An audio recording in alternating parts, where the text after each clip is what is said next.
इसके बाद हमारे बीच में उपस्थित हैं जीसी गौतम साहब, मैं उनको भी आमंत्रित करूंगा कि आकर समाज के प्रति तथागत गौतम बुद्ध, दलितों के मसीहा, भारतीय संविधान के मरण निर्माता बाबा साहेब डॉक्टर BR अम्बेडकर, सम्मानीय मंच, मैं ज़्यादा समय न लेते हुए मैं कुछ ही बात अपने पास रखूंगा, आप लोगों के समक्ष रखूंगा। आज देश में देखिए, हमारी जो लड़ाई है वो विचारधारा की लड़ाई है। आज देश में दो तरीके की विचारधाराएं चल रही हैं, पहले भी चलती रही हैं, अभी भी चलेंगी और आगे भी चलेंगी। एक विचारधारा है भाईचारा की विचारधारा है, जो लोगों में भाईचारा पैदा करती है। वो विचारधारा बाबा साहेब डॉक्टर BR अम्बेडकर, प्रातः स्मरणीय तथागत गौतम बुद्ध, महात्मा ज्योतिबा फुले, इनकी विचारधारा है। देश के अंदर एक विचारधारा और चल रही है, वो विचारधारा आपस में लड़ाना चाहती है, आपस में कास्ट को बांटना चाहती है, सब कास्ट बना के आपस में लड़ाना चाहती है। पहले भी लड़ाती आई है, अभी भी लड़ाते आ रही है। तो साथियों, हम लोगों को हमेशा उस विचारधारा के साथ रहना चाहिए जो लोगों के अंदर भाईचारा पैदा करे। एक विचारधारा संविधान को बचाना चाहती है, एक विचारधारा संविधान को खत्म करना चाहती है। इसके कई एग्जाम्पल हैं। कुछ दिनों पहले दिल्ली के अंदर संविधान की प्रतियां जलाई गई, उनके ऊपर कोई भी केस दर्ज नहीं हुआ, ना ही देशद्रोह का केस मुकदमा दर्ज हुआ है। इसी तरीके से उसका और भी एग्जाम्पल है। सुप्रीम कोर्ट के न्यायालय के लोग आए हैं, उन्होंने बोला है कि हमारा संविधान इंस्टीट्यूशन खतरे में है। तो साथियों, हमें एक ऐसी विचारधारा से के साथ रहना चाहिए जो एक दूसरे को जोड़े, संगठित करे। उसी तरीके से एक बात और कहना चाहता हूं कि हमारे जो जाति के लोग हैं, अलग अलग प्रदेश में अलग अलग नाम से रहते हैं। जैसे कि राजस्थान में हम लोग रैगर बोलते हैं, मेघवाल भी वहाँ बोला जाता है। मध्य प्रदेश के अंदर जाटव है, अहिरवार हैं, अपने दोरेजी हैं, बैरवाजी बोला जाता है। तो ये भी एक साजिश है आपस में बांटने की, कि ये लोग भी एक ना रह पाए। तो साथियों, संगठन अपन अलग बना लें, लेकिन सब लोग कोऑर्डिनेट करके रहना चाहिए। और मुझे तो लगता है कि संगठन एक ही बनना चाहिए, जिससे कि हम संघर्ष भी कर सकें और संगठित भी रह सकें। इतनी बात अपनी रखकर मैं अपनी बात को विराम देता हूं। Thank you. साथियों, तथागत गौतम बुद्ध, बाबा साहब भीमराव अम्बेडकर, सदगुरु रविदास को नमन करते हुए सम्मानित मंच, अभी तक बात हुई है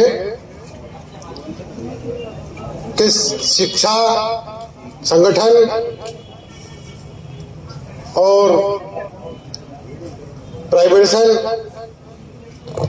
के द्वारा शिक्षा हमसे छीनी जा रही है।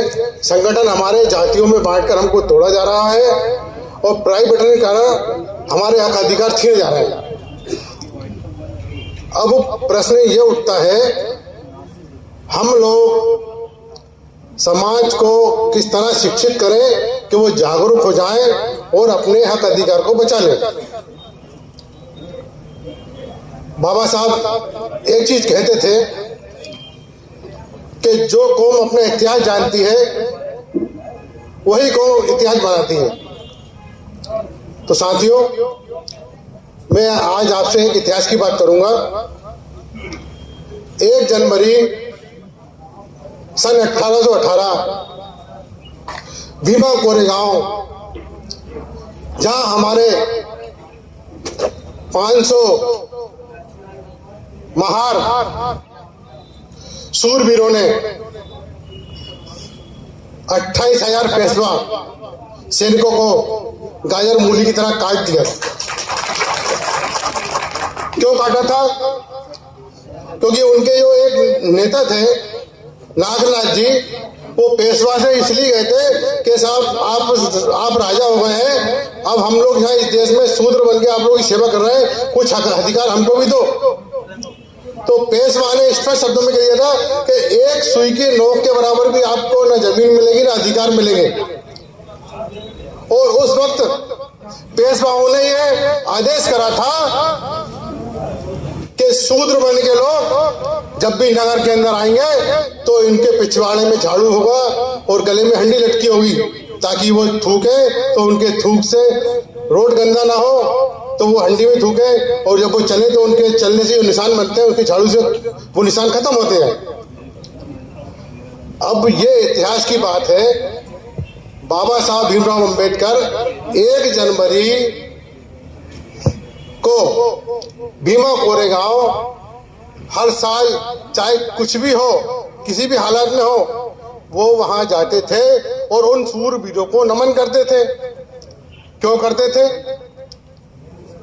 वो दिखाना चाहते थे अपनी समाज को कि हम उस वीरों की औलाद हैं जो कभी भी हार नहीं मानते अपने हक अधिकारों के लिए। अगर हमें किसी गर्दन भी काटनी पड़ी तो काटेंगे। तो सम्मानित मंच और यहाँ बैठे हुए समाज के बुद्धिजीवियों से मैं अनुरोध करूंगा कि अभी 1 जनवरी गया है, उस शौर्य दिवस की मैं आपको बधाई देता हूं, और समाज के सभी लोग 1 जनवरी को शौर्य दिवस का आयोजन करें और समाज को बताएं कि तुम उन शूरवीरों की संतान हो जिन्होंने तुम्हारे स्वाभिमान को मरने नहीं दिया, और जिस 1 जनवरी सन 1818 कारण पेशवाओं की हार हुई और इस देश पर अंग्रेजों का शासन हुआ, और अंग्रेजों के शासन होने के कारण इंडियन पेनल कोड लागू हुआ।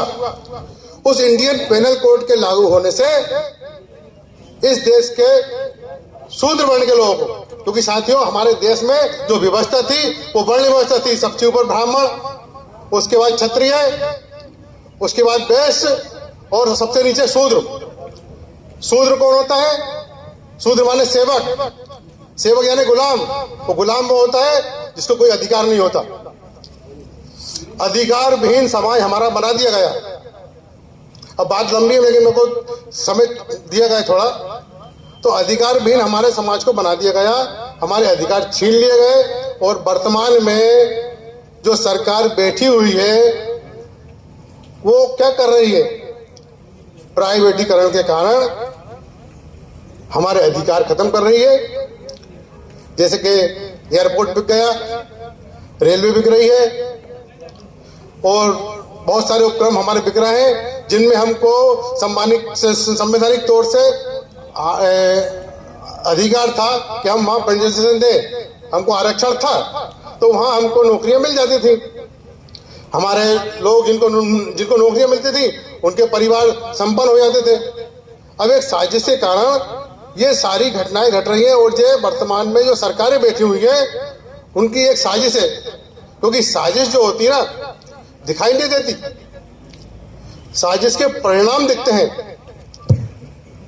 सन 1952 में जो सरकार बनी थी अटल बिहारी वाजपेयी की, उसका षड्यंत्र था प्राइवेट FDI LPG, उसके कारण ये प्राइवेटीकरण हो रहा है, और आज 30-32 साल बाद उसके परिणाम सामने आ रहे हैं। हमारे युवा बेरोजगार घूम रहे हैं, ये उसका परिणाम है। वो साइज उस समय नहीं दिखे हमारे लोगों को, आप आज वो दिख रही है।